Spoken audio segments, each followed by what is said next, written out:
ஆத்ம வணக்கம். உலக சாந்திக்குள்ள ஜீவிதம் 2ஆம் பாகம். தலைப்பு: சித்த சமாஜஸ்தரானால் கடைபிடிக்க வேண்டியவை. 12 முதல் 21 வரை.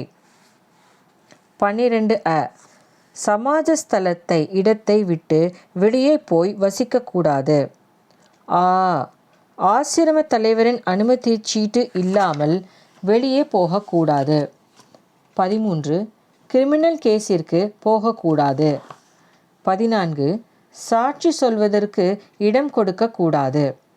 15 அந்நியருடைய தவறுகளை பற்றியும் நடத்தைகளை பற்றியும் சிந்தனை செய்யவோ பேசவோ கூடாது. எப்பொழுதும் தன்னுடைய நடத்தைகளை சிந்தித்தும் தன்னுடைய குற்றம் அகற்றி நடந்து கொள்ள வேண்டும். 16 அனாச்சாரங்கள் எதுவும் கடைபிடிக்கக்கூடாது. புலை அதாவது தீட்டு, பலி அதாவது திவசம் பின்பற்றக்கூடாது. மந்திர தந்திரங்களில் பங்கு கொள்ளக்கூடாது. திருவிழாக்கள் கொண்டாடக்கூடாது. 17 புதிய பெயர்கள் வைக்கக்கூடாது. 18 ஸ்திரீ ருது அதாவது மாதவிடைவானால் அகற்றி நிறுத்தக்கூடாது.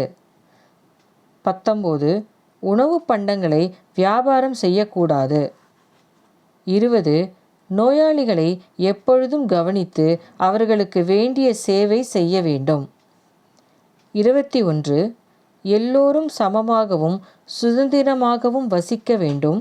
யாருக்கும் பயப்படக்கூடாது. யாரையும் சிநேகிக்கக்கூடாது. கோபத்துடன் நடந்து கொள்ளக்கூடாது. எவ்வித அதிகாரமோ கர்வமோ அதாவது மமதையோ கூடாது. ஆத்ம வணக்கம்.